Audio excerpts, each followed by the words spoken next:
Ya Mbak Mesa emang Kalau baru mungkin kedepannya bekerjanya baru udah berapa tahun sih? saya baru 1 tahun Pak. Oh, 1 tahun. Berarti masih belum dapat apa? Kalau haknya cuti masih belum dapat ya berarti ya. Belum dapet. Soalnya Oh, kalau hitungan di sini itu 1 tahun itu anggapannya masih masa training ya Pak. iya betul. Saya dulu juga pernah merasakan merasakan seperti itu. Terus belum dapat BPJS 1 tahun. Setelah 1 tahun baru dapat apa BPJS tersebut.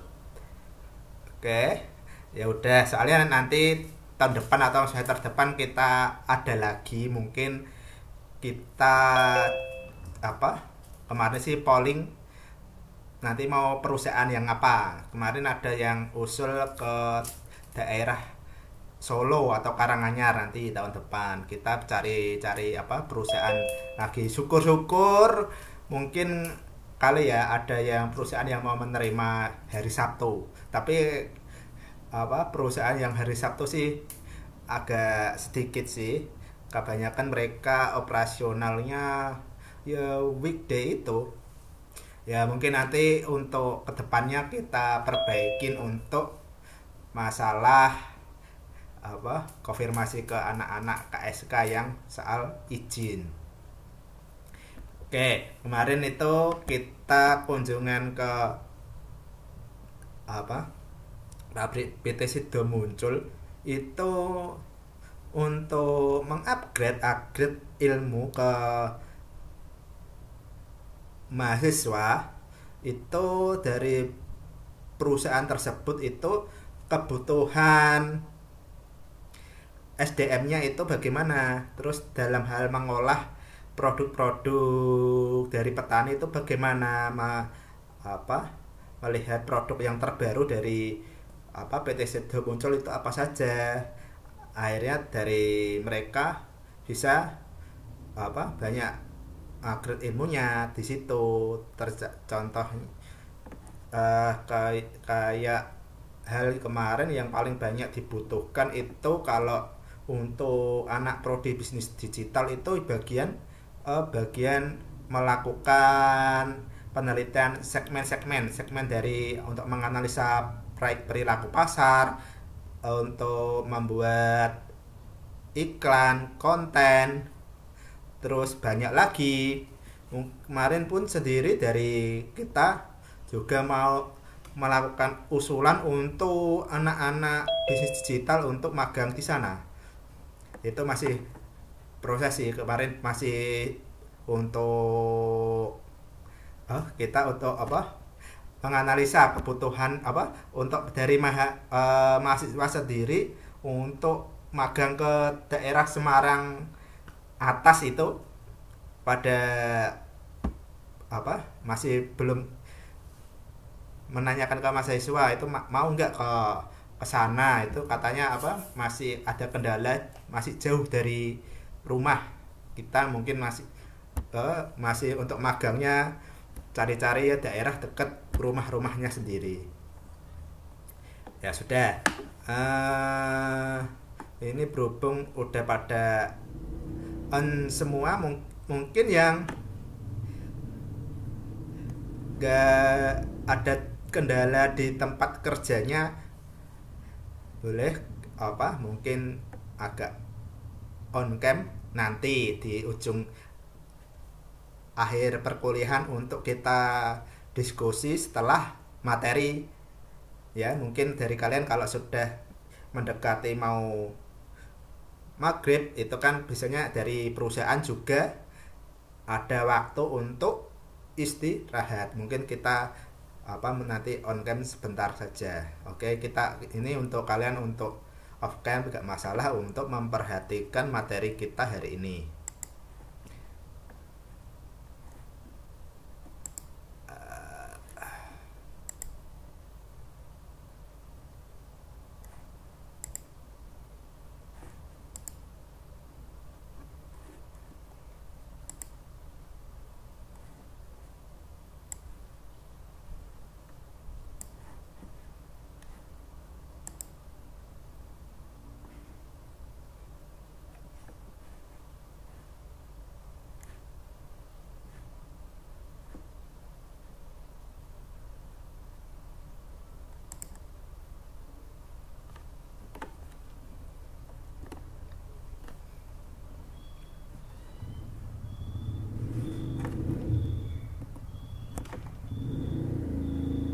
Oke, kelihatan kan materinya?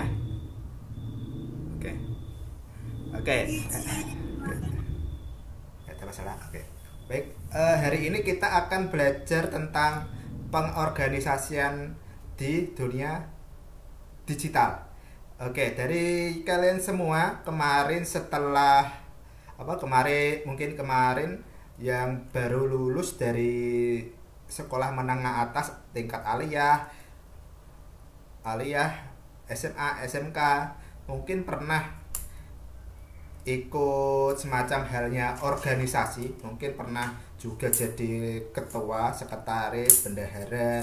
Mungkin dari dulunya kalian sudah mungkin pengalaman mungkin ya kali ya membangun organisasi itu supaya jadi untuk kalangan bawah menengah ke atas itu bisa saling berorganisasi, istilahnya saling saling mendengarkan satu sama lain tanpa ada pandang bulu akan hal atasan, bawahan, dan lain-lain. Lanjutnya, kalian sendiri mungkin dalam hal pengorganisasian, mungkin dalam hal memimpin, mungkin kalau anak-anak anak usia remaja pasti hal aktif, lincah kemana kemari itu bisa mahir akan hal kelincahan, mungkin dalam hal mencari sponsor, mencari dana, mencari bantuan dari pimpinan, mungkin antar hal dukungan itu udah saya anggap sudah terbiasa. Mungkin dari kalian kemarin ikut organisasi, ada yang sampai di rumahnya ikut organisasi. Kalau di lembaga Muhammadiyah itu ada yang namanya pemuda Muhammadiyah atau PM, terus atau enggak Aisyah, remaja wanita dari Muhammadiyah, atau enggak itu ke organisasi Muhammadiyah ranting. Ada terakhir jadi Mbak Maisa ikut organisasi enggak? Ikut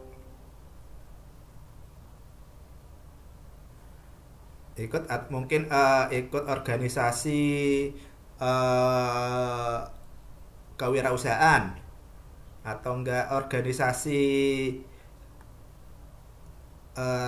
Persatuan Lambe Turah, atau enggak organisasian kalau di Kudus itu ada organisasi ojek Sunan Kudus dan ojek Sunan Muria. Ya, mungkin istilahnya itu untuk mencari relasi ya. Ya, dengan organisasi itu ya juga dasar dari kalian untuk menunjukkan ke dunia kalau bahwa saya ini itu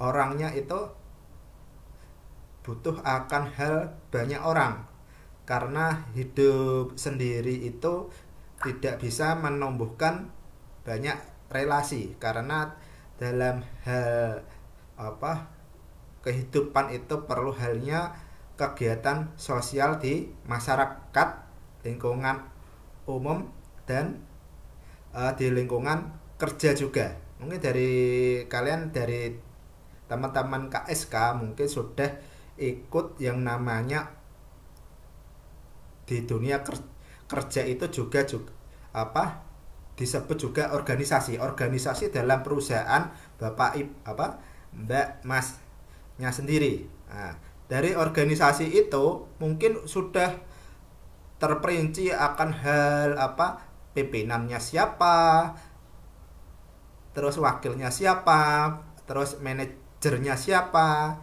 supervisornya siapa, penanggung jawabnya siapa, terus bagian-bagian lainnya siapa. Itu udah atur. Nah, dari kalian pun juga ikut nimbrung di salah satu organisasi tersebut. Nah, walaupun emang yang namanya organisasi bukan cuma hal seperti halnya kayak geng motor, terus geng nyonya-nyonya arisan, terus PKK dan lain-lain. Ikut bekerja sama orang pun juga ikut salah satu kontribusi di bidang organisasi.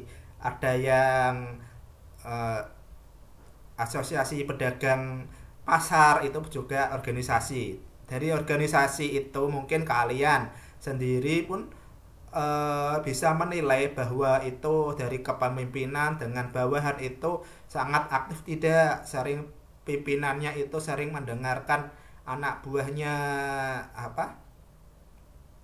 mengasih pendapat atau solusi ndak. Terus ketika anak buahnya itu ada satu kesalahan itu bisa dimaafkan ndak. Kalau seandainya itu dari anak buahnya tidak melakukan kesalahan yang sangat fatal, itu masih bisa dimaafkan ndak dan selanjutnya. Oke, ini dari pengorganisasian digital itu, apakah dalam hal organisasi itu perlu di update? Ya perlu, karena yang pertama dalam agenda pembelajaran kita hari ini itu membahas mengapa organisasi secara tradisional itu tidak lagi dianggap cukup. Ya karena dalam hal tradisional itu kita harus memahami urgensi dari beberapa perubahan di tengah disrupsi digital. Selanjutnya nomor 2, pergeseran paradigma dari hierarki ke jaringan. Melihat organisasi sebuah ekosistem yang hidup dan terkoneksi. Selanjutnya struktur organisasi agile studi kasus seperti model Spotify, atau kalau ini nanti mau tak ambil studi kasusnya itu tentang perusahaan yang kemarin dikunjungi itu PT Sido Muncul, di mana itu kita akan mempelajari cara kerja dari tim otonom itu kepemerintahan berdasarkan aturan dari wilayah tersebut otonom. Mungkin ada yang kemarin habis SMA dapat mata pelajaran PPKN tentang otonomi daerah. Setiap wilayah itu ada aturan-aturan otonomi daerah. Semua aturan kebijakan itu sudah diatur berdasarkan kebijakan pemerintah. Contoh halnya Bali itu juga otonom dalam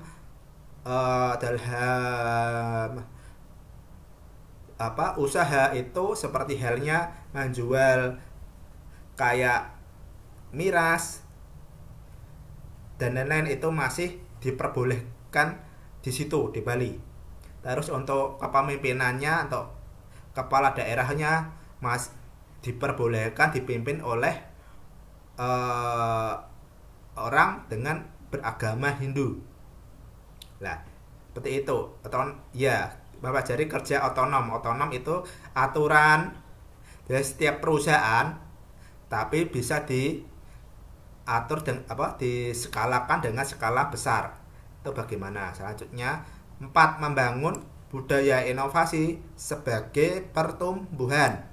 Oke, dari nomor 4 ini kita akan menyelami elemen-elemen yang membuat inovasi itu bisa berkembang. Selanjutnya nomor 5, mengelola tim virtual di dunia kerja yang modern. Ini apa? Itu kita akan menaklukkan tantangan dan memaksimalkan potensi kerja jarak jauh. Mungkin sekarang ini kalau setiap pekerja anak buah mungkin dalam hal berdiskusi secara kalian juga mungkin punya teman di mana saja, kita sudah di era modern. dimana seperti kita kali ini, kita pun tidak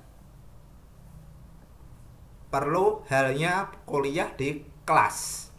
Adanya Zoom ini itu sangat membantu teman-teman masih bisa terhubung dengan perkuliahan tanpa harus datang ke kampus. Masih juga membantu kalian yang ada kendala akan hal pekerjaan. Jadi halnya bisa mengikuti dan juga bisa melanjutkan perkuliahan dengan adanya Zoom ini. Sebenarnya Zoom ini itu awalnya itu sebelum dari COVID itu Zoom ini itu tidak begitu terkenal sekarang, booming sekarang. Nah, setelah pas adanya COVID malah Zoom, Meet dan lain-lain itu jadi hal yang favoritnya karena kita bisa berdiskusi satu sama lain tanpa saling bersentuhan. Akhirnya COVID itu dari pihak industri Zoom itu malah disebutkannya dengan rezeki. Nah, tapi untuk yang lain itu juga musibah karena ada kena banyak penyakit. Nah, tapi kalau untuk ini Zoom ini malah rezeki karena produknya dipakai terus menerus untuk menunjang berbagai sektor. Nah, seperti kalian ini bisa berkuliah tanpa kendala dimanapun.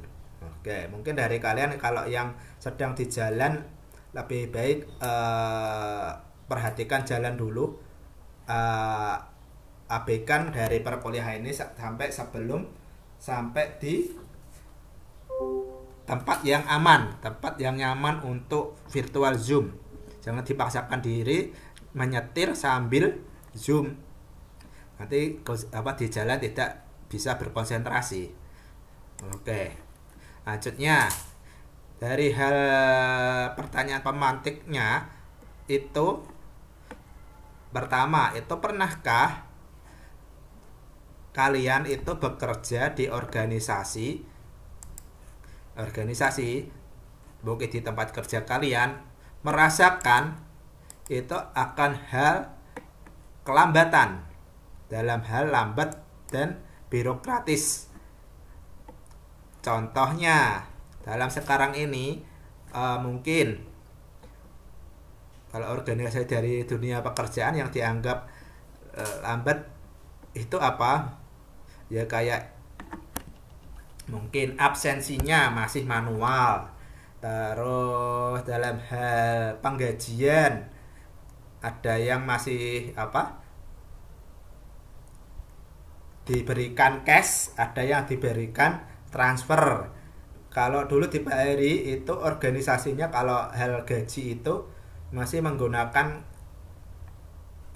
cash, jadinya langsung diterima dalam uangnya langsung ke pegawainya. Ya katanya itu biar dari pegawainya tidak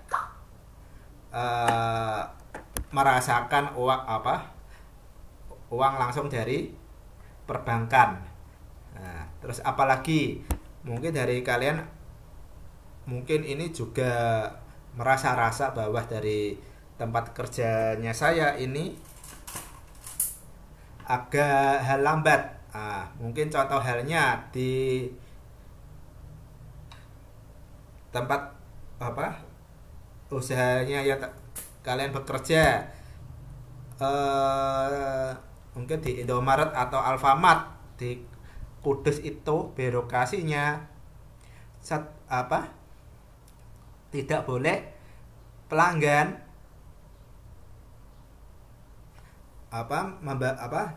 diberikan kantong plastik untuk belanjaannya.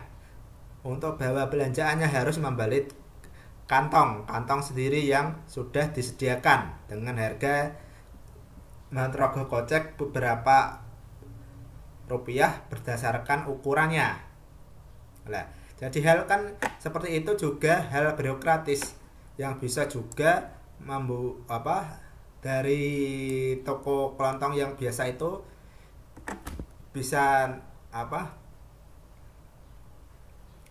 bisa terbantu akan hal kalau di Indomaret sama Alfamart itu untuk belanja itu dipersulit karena tidak membawa kantong.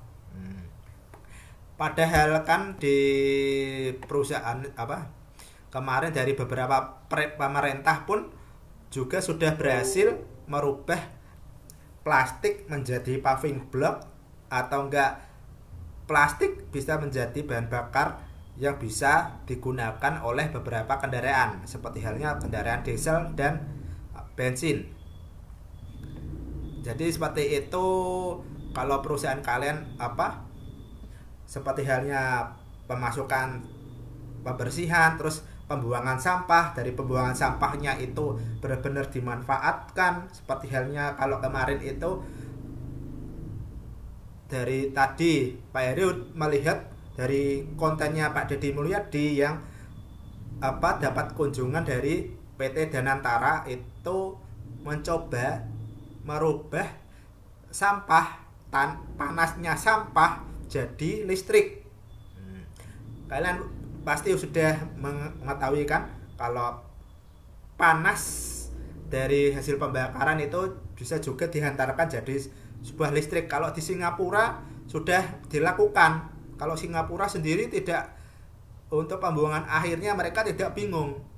Jadinya semua sampah itu dibakar jadi panas. Langsung abunya bisa dimanfaatkan menjadi untuk membuat melebarkan pulaunya Singapura. Jadinya tanahnya bertambah lagi. Oke, lanjutnya tentang birokrasi itu, selanjutnya menurut kalian mengapa perusahaan jamu modern seperti Sido muncul atau yang disebutkannya dengan jamu jago itu bisa bertahan dan beradaptasi di era digital? Ya karena kemarin itu dari PT Sido muncul sudah menggunakan beberapa teknologi seperti halnya pemilah produk yang sesuai standar, lanjutnya pembantu menyeken isi produk kalau produknya itu kurang dari apa yang di dalam dalam kemasan.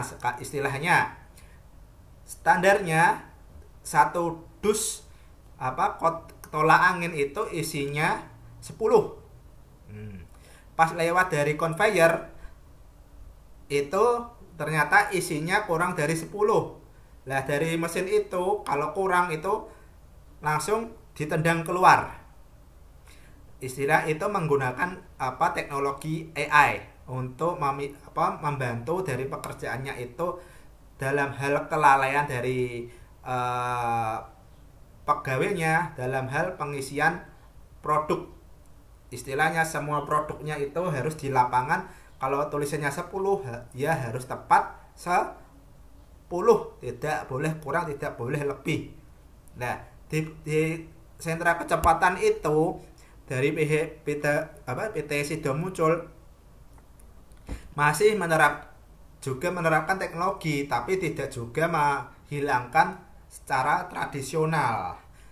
Oke, contohnya tradisional nanti saya jelaskan. Lanjutnya, jika kalian membangun perusahaan sendiri hari ini, struktur seperti apa yang akan dirancang? Mungkin seperti perusahaan ya bisa bekerja sama, saling membantu, bekerja berdasarkan bidangnya dan lain-lain. Oke, ini pertanyaan pematiknya. Sekarang ini nomor bagian pertama, itu pergeseran paradigma. Mengapa organisasi itu perlu berubah? Karena kita hidup di dunia VUCA.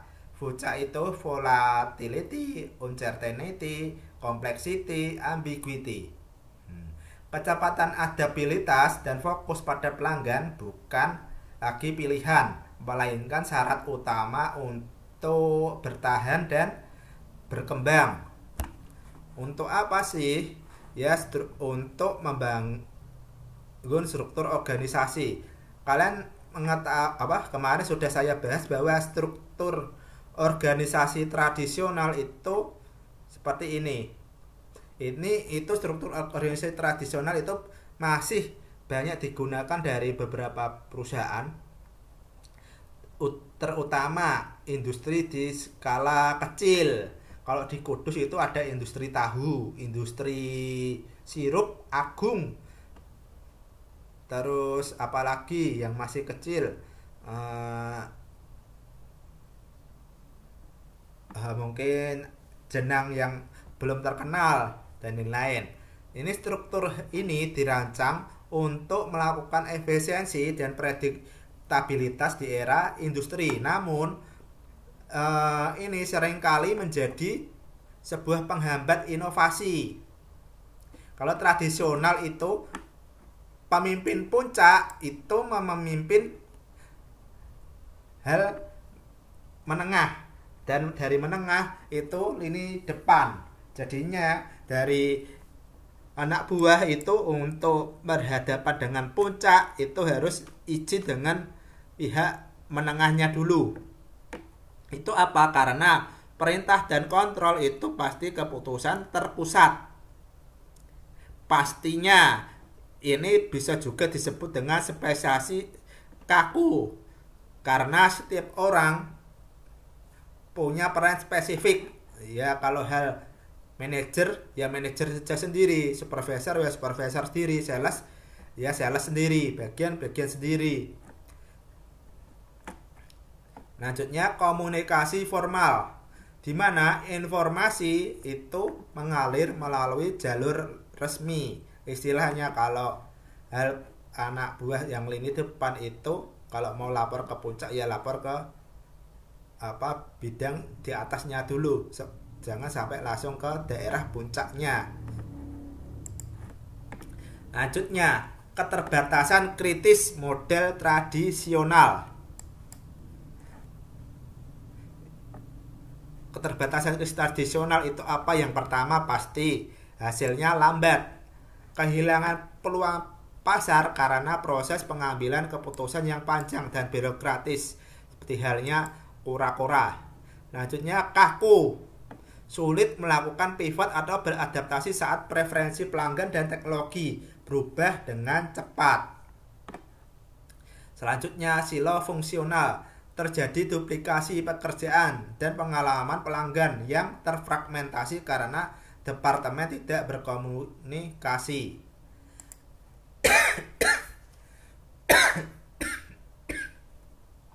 Selanjutnya paradigma baru, di mana tadi kan sudah paradigma tradisional, ini paradigma baru di mana organisasi itu kita harus sebut dengan sebuah jaringan.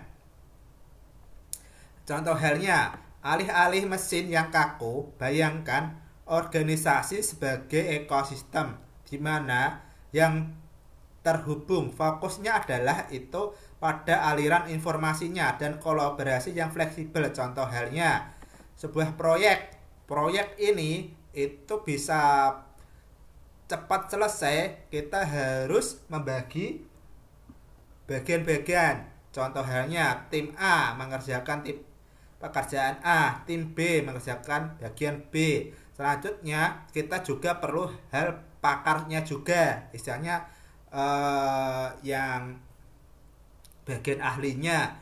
Kita harus bekerja sama supaya dari proyek ini nanti kalau ada kendala itu bisa langsung terselesaikan. Kita harus pintar-pintar cari pakar X, pakar Y, dan selanjutnya manfaatnya apa? Aliran informasi ini bisa cepat, kolaborasi, spontan, dan akses ke keahlian yang terdistribusi. Oke, selanjutnya bagian 2 itu kita akan bahas tentang struktur agile. Agile itu apa? Disebut dengan hal lincah merespon perubahan. Anak-anak Gen Z sekarang itu masih lincah-lincah untuk disuruh ke sana kemari itu satset dari kalian. Kalau uh, ada hal apa mungkin permintaan pekerjaan itu dari perusahaan sendiri, tulisannya itu dibatasin halnya umur, seperti halnya di bawah kurang dari 25 tahun. Itu kenapa? Emang dari perusahaan sendiri pengen dapatkan SDM yang benar-benar lincah, disuruh apapun gak masalah, dan tidak ada pikiran apa ada tanggungan dari halnya mungkin seperti halnya anak apa umur 25 ke atas itu kebanyakan mereka itu sudah punya tanggung jawab rumah tangga. Akhirnya untuk disuruh ke sana kemari itu mereka berhenti untuk berpikir karena setiap suruhan itu memikirkan bahwa yang tanggungan yang di rumah atau dimanapun itu masih perlu bantuannya. Jadinya tidak bisa langsung lepas sana lepas sini seperti halnya anak yang masih remaja yang tidak memikirkan tanggungan A, tanggungan B dan selanjutnya. Akhirnya dari struktur Agile itu Agile itu adalah filosofi yang menghargai individu dan berinteraksi di atas proses. Menghargai individu dan interaksi di atas proses. Lanjutnya kita harus kolaborasi pelanggan di atas negosiasi. Individu interaksi di atas proses, kolaborasi pelanggan di atas negosiasi, dan merespon perubahan. Perubahan di atas apa? Di atas mengikuti rencana. Tujuannya apa? Memperdayakan tim kecil yang otonom untuk memberikan nilai secara cepat. Studi kasusnya hipotesis Agile di sudah muncul itu kita ilustrasikan sebagai berikut. Itu dari Agile-nya itu ingin berinovasi atau pemasaran digitalnya untuk mempercepat peluncuran produk baru ke pasar. Mereka sudah membagi seperti halnya squad, traps, chapter, guilds. Squad itu apa? Komponen squad itu apa? Komponen squad itu unit kerja fundamental yang fokus pada satu produk atau misi. Mereka semua memiliki keahlian untuk mengeksekusi dari awal hingga akhir. Contoh halnya dari perusahaan PT Jamu Sido muncul itu pengen membangun sekuat tolak angin digital. Jadi dia dalam hal produk tolak anginnya semuanya itu SDM-nya itu kesasar semua, mendapatkan pekerjaan semua. Akhirnya dibagilah menjadi 4. Ini pemasar sendiri, konten kreator sendiri, data analis sendiri, e-commerce spesialis sendiri. Jadinya kalau satu orang dikasih tanggungan 2 bagian itu agak keter, agak overload. Pemasar dengan kreator ya agak kesulitan. Tapi kreator itu butuh untuk menyalurkan ke sana kemari, butuh hal pemasar. Nah, istilahnya mereka tidak bisa bekerja satu sendiri. Mereka itu bisa bekerja harus berkolaborasi satu sama lain. Marketing juga butuh konten kreator untuk membuat produknya, untuk menghiasi produknya, untuk produknya supaya bisa berbunyi di masyarakat, menarik di masyarakat. Tapi juga konten kreator pun tidak bisa begitu aktif. Mereka aktif perlu halnya pemasar. Pemasar itu pintar akan hal cari keliling ke sana kemari A B C D. Nah, selanjutnya setelah pemasar dan kreator, kita juga butuh data analis. Seorang konten kreator pun sendiri bisa, tapi tidak bisa sedetail dengan data analis. Data analis itu menganalisis beberapa data, manakah yang sudah perform, manakah yang sudah produknya itu meningkat, daerah manakah produk itu banyak terjual, itu butuh halnya data analis. Lanjutnya, e-commerce spesialis. Untuk mengaktifkan satu e-commerce sendiri, itu satu orang sendiri agak udah keter. Itu pun seperti halnya menghias, memantau, memberikan potongan-potongan, itu butuh seorang spesialis. Kalau mereka spesialis bergabung dalam pemasar, kacau, online-nya kacau, offline-nya kacau. Harus dibagi beberapa rata. Mungkin ini masih ada banyak lagi. Kalau diceritakan mungkin dari materi ini sehari pun nggak habis. Oke, selanjutnya komponen kunci yang disebut dengan traps. Itu apa? Berfungsi sebagai inkubator untuk menyelaraskan beberapa squad dengan tujuan bisnis yang lebih besar dalam satu kategori produk. Contoh halnya traps produk kesehatan, ada traps squad yang suka tolak angin, ada yang suka kuku bima, ada yang suka jamu anak. Lanjutnya, komponen kunci yang disebut dengan chapters. Itu apa? Menjaga standar kualitas dan pengembangan keahlian fungsional di seluruh perusahaan. Meskipun anggota tim itu tersebar di berbagai squad, kita harus membagi beberapa chapter. Chapter A itu melakukan apa dulu? Chapter B itu melakukan apa dulu? Chapter C itu melakukan apa dulu? Seperti halnya chapter sosial media spesialis, itu bagian mana ya suka di chapter kan. Lanjutnya, komponen kunci atau yang disebut dengan guilds. Itu apa? Itu mendorong inovasi dan pembelajaran organik lintas departemen dan hierarki berdasarkan minat bersama. Nah, contoh halnya kalau seperti itu muncul ingin membangun produk selalu berinovasi tapi tetap herbal, tidak ada banyak bahan pengawet. Lanjutnya, prinsip utama struktur agile itu apa? Pertama, otonomi dan kepercayaan. Tim dipercaya untuk mengambil keputusan terbaik dalam mencapai misinya. Lanjutnya nomor 2, kolaborasi lintas fungsional. Itu menghilangkan penundaan dengan menyatukan semua keahlian dalam satu tim. Lanjutnya, fokus pada pelanggan. Tim bertanggung jawab langsung memberikan nilai kepada pengguna akhir.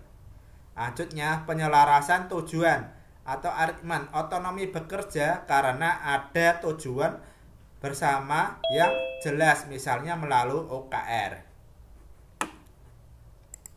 Lanjutnya bagian 3, budaya inovasi. Itu apa? Kultur its strategi for breakfast. Kebudayaan kebiasaan makan itu strategi dari sarapan. Kebiasaan makan itu. Selanjutnya, struktur agile yang hebat akan gagal tanpa budaya yang mendukungnya. Lanjutnya, budaya inovasi adalah tanah subur, tempat ide-ide baru didorong, diuji, dan kegagalan dilihat sebagai pelajaran berharga. Selanjutnya, fondasi keamanan psikologis. Menurut riset Google, proyek Aristotle ini adalah prediktor nomor 1 dari tim berkinerja tinggi. Karyawan merasa aman untuk menyuarakan ide, mengakui kesalahan dan mengambil risiko tanpa takut dihukum. Anggapannya saja orang itu merasa harus nyaman menjadi dirinya sendiri.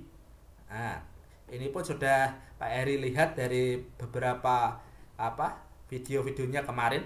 Mungkin dari yang belum mungkin segera dikirimkan ya untuk tugas videonya. Selanjutnya, ide bodoh pun disambut baik. Kita harus semua dari kalian dalam hal organisasi, mungkin hal ide-ide yang dianggap bodoh pun juga harus dihargai. Ya baik, tapi kita pertimbangkan dulu, kita evaluasi selanjutnya bagaimana. Yang penting semua idenya itu tidak saling menyakiti. Selanjutnya, fokus pada solusi, bukan menyalahkan. Oke, selanjutnya mesin eksperimen dan toleransi kegagalan. Menerapkan siklus bangun ukur belajar dengan cepat. Kegagalan bukanlah akhir, melainkan data berharga. Mantranya adalah gagal cepat, belajar lebih cepat. Dengan cara bangun buat MVP, lanjut ukur, kumpulkan data, dan belajar validasi ide. Lanjutnya, bahan bakarnya itu pemberdayaan, empowerment. Itu apa? Ini adalah dari sekedar delegasi, di mana pemberdayaannya itu berarti memberikan tim otonomi, sumber daya, dan kepercayaan untuk membuat keputusan serta bertanggung jawab penuh atas hasil kerja mereka. Contoh halnya, kunci untuk tim kami percaya bahwa kalian yang di sini mahasiswa KSK ini yang terbaik untuk menyelesaikan perkuliahan di prodi bisnis digital ini. Kalian percaya bisa menyelesaikan sampai skripsi.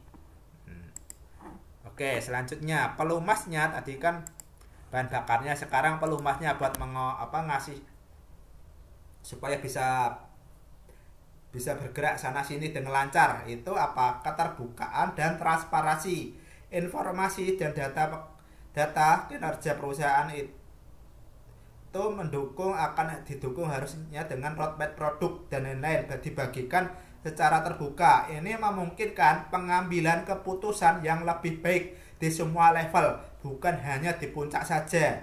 Contoh halnya dashboard OKR.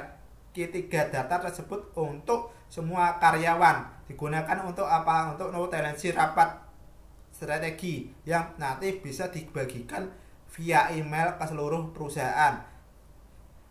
Istilahnya setiap rapat dan lain-lain itu dicatat, itu perkembangan bagaimana, mendiskusikan apa, akhirnya dikasihkanlah notulen tersebut. Selanjutnya, kompas obsesi pada pelanggan. Kita harus memahami pelanggan secara mendalam adalah tugas semua orang. Menggunakan alat seperti customer journey mapping untuk memastikan setiap keputusan berakar pada kebutuhan pengguna.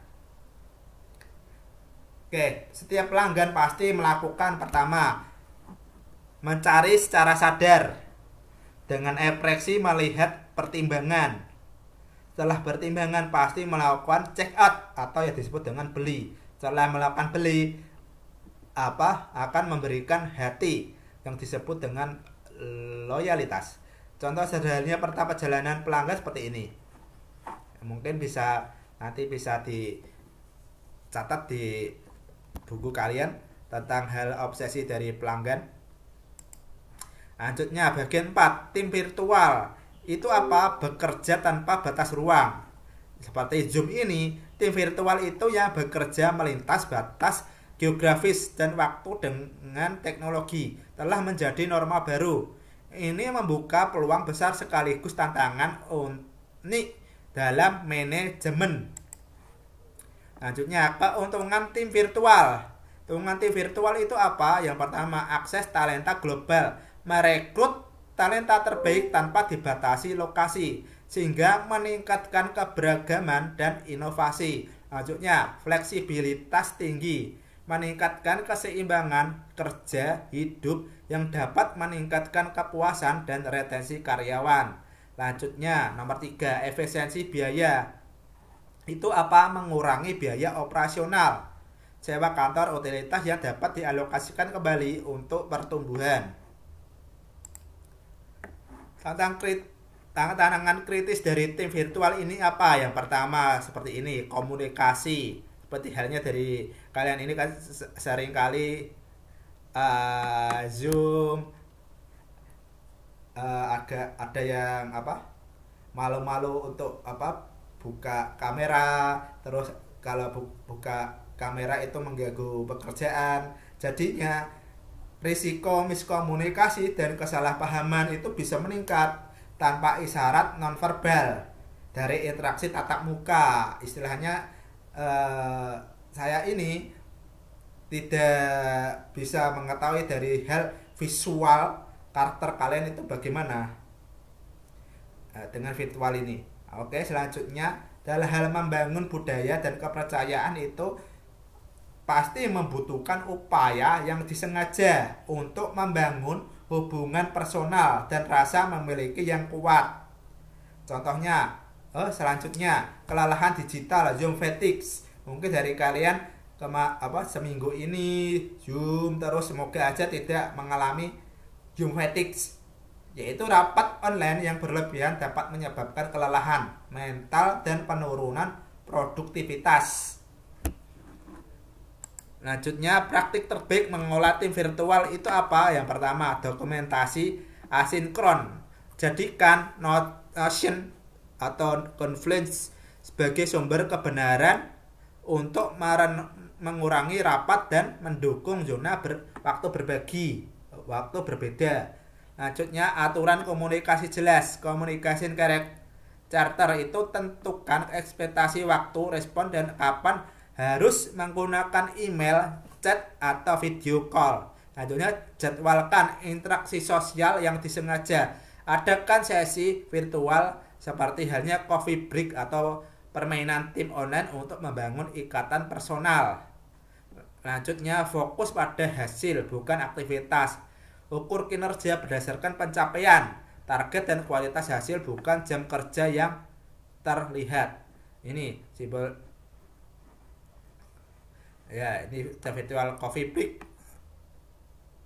Sepertinya kalau perkuliahan beririsan dengan waktu sholat maghrib, mungkin dari pembicara seperti saya ini mengizinkan untuk break dulu, untuk sholat dulu, supaya dari beberapa personalnya tidak terganggu, mungkin ada kesalahpahaman. Itu juga akan terjadi jika seandainya dari Zoom ini ada dari berbagai wilayah Indonesia Barat, Indonesia Timur, Indonesia Tengah. Nah, itu berbagai, itu mungkin seperti itu.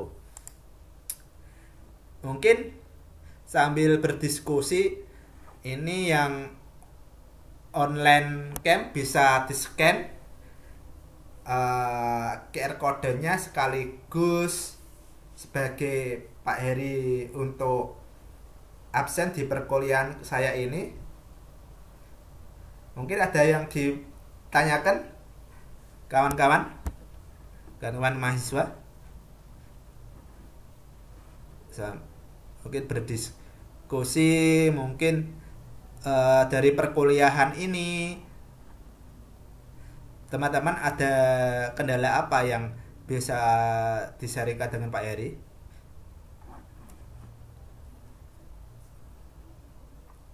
Ya, supaya gimana? Belum ada mungkin, Pak. Belum ada. Udah di scan? Bentar. Hmm.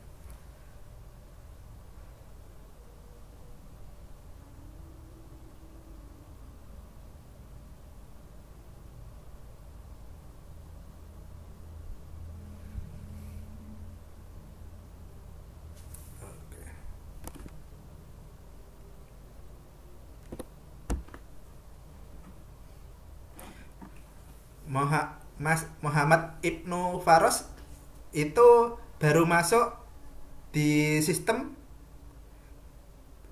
hari apa ya?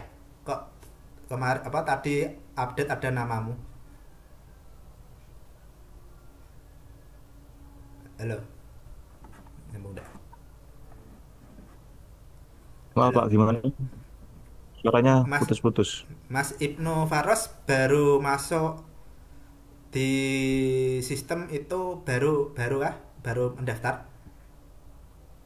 Iya, kemarin masuknya di sistem yang reguler Pak. reguler. Oh, dipindah ya.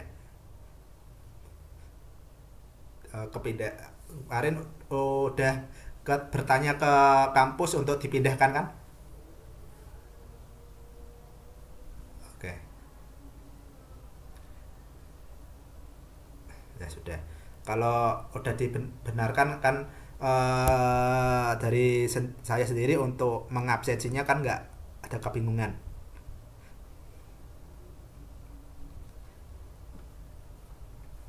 Oke, itu saya.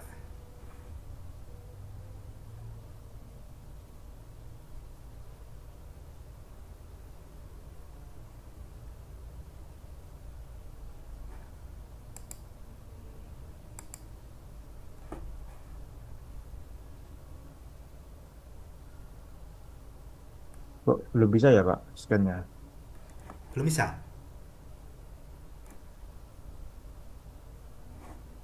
Ya, kalau belum bisa nanti tak copy dulu.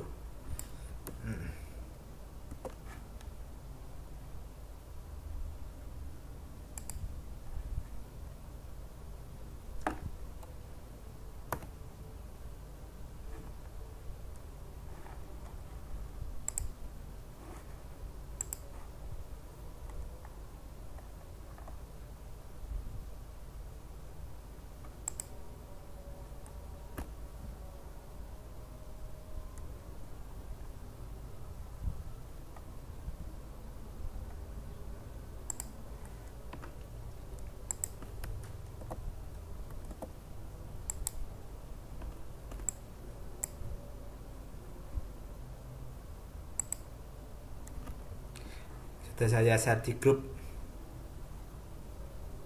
Eh, yang belum bisa.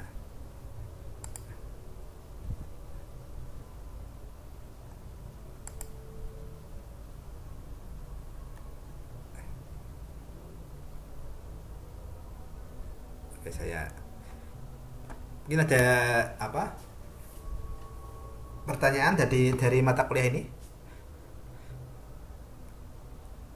Belum ada Pak. Belum ada. Mungkin di sini ada yang mau sharing-sharing, ada tanya-tanya yang belum apa, ada kendala dari kampusnya atau bagaimana. Kalau kan dari kalian kan sendiri tidak sering apa berkomunikasi dengan dosen-dosen. Mungkin ada yang punya kendala. Ada mungkin ada saran-saran mungkin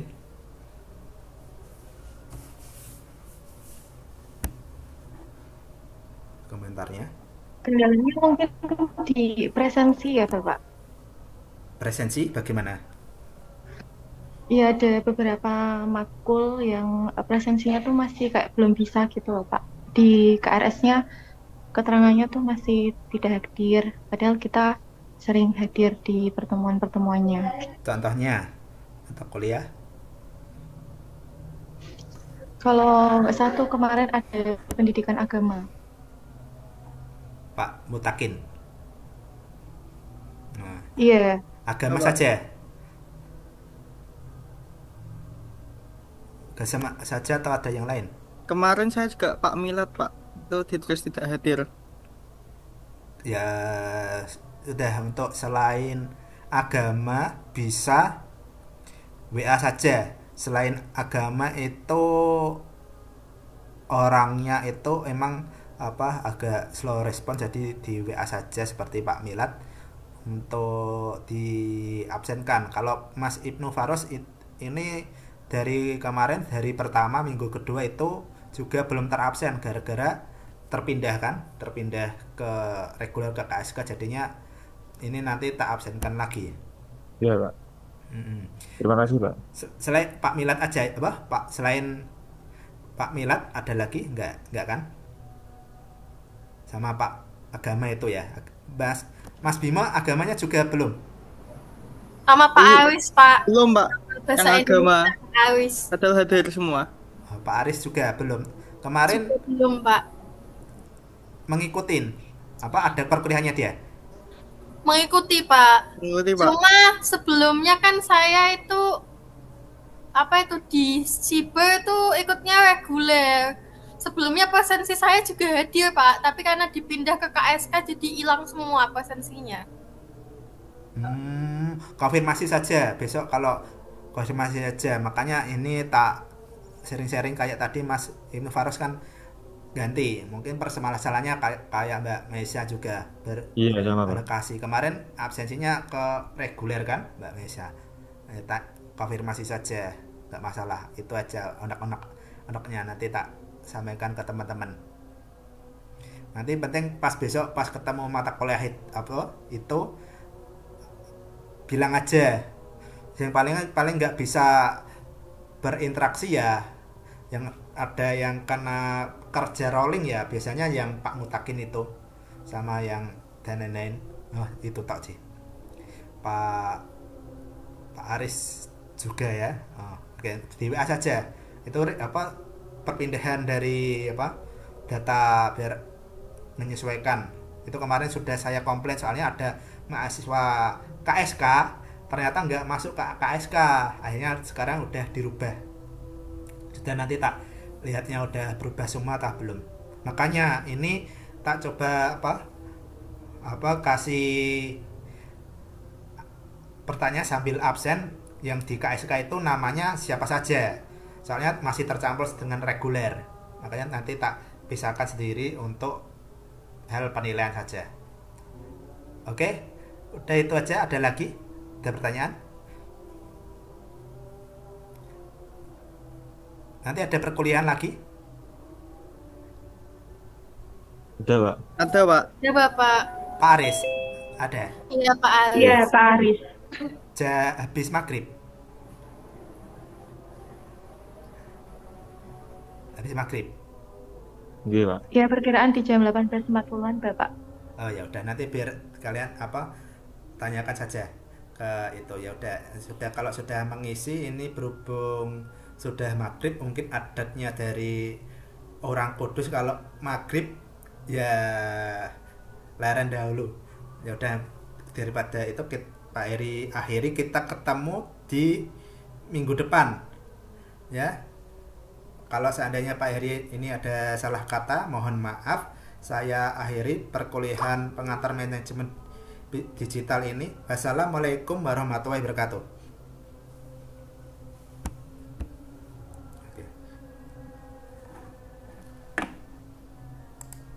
Waalaikumsalam warahmatullahi wabarakatuh. Waalaikumsalam warahmatullahi Terima wabarakatuh. kasih, Bapak. Terima kasih, Ya, Pak. sama-sama.